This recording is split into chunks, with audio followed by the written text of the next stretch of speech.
Hello students, I welcome you to my YouTube channel Jagrit English Academy. Today we are going to see the first poem from your book Hornbill, a photograph composed by Sally Tolson. Actually, it is a tribute to the poet's mother. One day when she was looking for an old photograph of her mother on the cardboard, she found that the memories of her mother and she's trying to recall to see the picture. So how sometime memories make us happy to unhappy and sometime unhappy to happy. So it is the poem about. Let's ahead with the lines.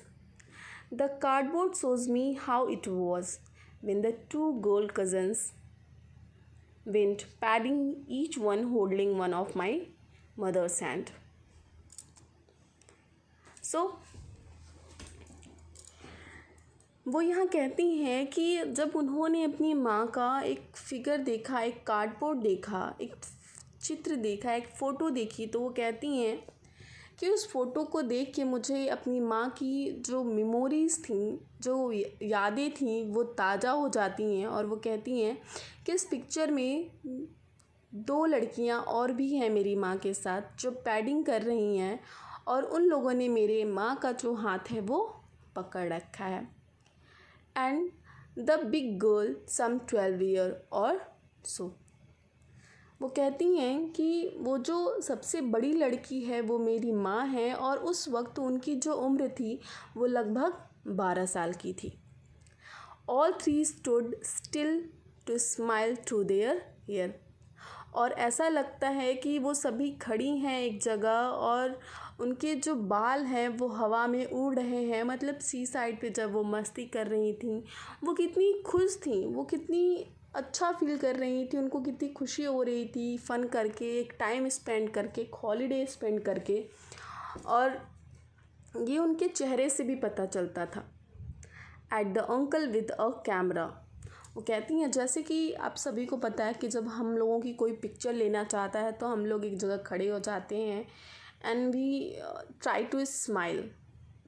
हम हंसने की कोशिश करते हैं ताकि हमारी जो picture है वो अच्छी है। तो उसी तरह उनकी माँ और उनकी जो कज़न्स थी पोइट की, वो भी स्माइल कर रही हैं अपनी उस पिक्चर के लिए। A sweet face my mother's that was before I was born. वो कहती हैं कि जब मैं जब भी उस पिक्चर को देखती हूँ तो मुझे लगता है कि मेरी माँ कितनी सुंदर थी, उनका चेहरा कितना प्यारा था, कितना मासूम था। फिर वो बताती हैं कि ये जो पिक्चर है मेरे माँ की वो मेरे जन्म से पहले की है, जब वो एक हॉलीडे स्पेंड करने सी साइड पे गई थी। लेकिन फिर कहती हैं which appears to have changed less. कहती हैं कि लेकिन उस समय की पिक्चर में और अभी की जो पिक्चर्स हैं मेरी माँ की, अगर उन दोनों को मैं कंपेयर करूँ तो बहुत ज़्यादा डिफरेंस है। Was there terribly transit feet some 20-30 years later. वो कहती हैं कि वो जो यादें थीं वो सब धुल चुकी थीं। फिर वो कहती हैं कि अगर आज मैं 20-30 साल बाद उस फ़ोटो को देखूं या मेरी जो माँ ने उस फ़ोटो को देखा, उस स्नैपशॉट को देखा, उस चित्र को देखा, तो वो हंसने लगी ज़ोर ज़ोर से। और उन्होंने कहा कि बेटी और डॉली वो थीं जो उनके साथ उस फ्रेम में थीं, यानी उनकी कज़न सिस्टर। तो वो कहती हैं कि देखो इन लोगों ने हॉलीडेज़ के लिए सी साइड पे कैसे कपड़े पहने थे, कितने फ़नी लग रहे थे दोनों, कितना अजीब सा ड्रेसिंग सेंस था उनका। The sea holidays was her past. फिर वो कहती हैं कि वो जो बीते हुए दिन थे उनके हॉलीडेज़ के, वो सब अब सिर्फ एक यादें ही बन के इस फ्रेम में रह गए हैं। क्यों? क्योंकि अगर वक्त बीत जाता है तो वो सभी चीज़ें हमारे लिए जो होती हैं सिर्फ यादों के रूप में होती हैं, क्योंकि हम उन्हें दोबारा जी नहीं पाते हैं। So here she said again the sea holidays was her past mind in her laughter. मतलब उनकी हंसी में कहीं ना कहीं पता चल रहा था उनकी तकलीफ़, कि वो जो उनकी मस्ती के दिन थे या फिर जो हॉलीडेज़ थे वो सिर्फ अब एक याद ही बन के रह गई है, एक बीता हुआ कल ही बन के रह गया है। Both very with me the लेब्रोड ease of loss. Now she has been dead nearly as many years as that girl lived. फिर वो बताती हैं कि ये जो पिक्चर वो देख रही हैं पोएट, ये उनकी माँ की जो उम्र है शायद इस पिक्चर में, उनकी माँ को बीते हुए शायद उतना ही वक्त अब हो चुका है। मतलब जो पिक्चर में लड़की है उनकी माँ के रूप में, वो 12 साल की, शायद उनकी माँ को बीते अब उतना ही वक्त हो रहा है। मतलब शायद 12 साल बीत चुके हैं उनकी माँ को मरे हुए।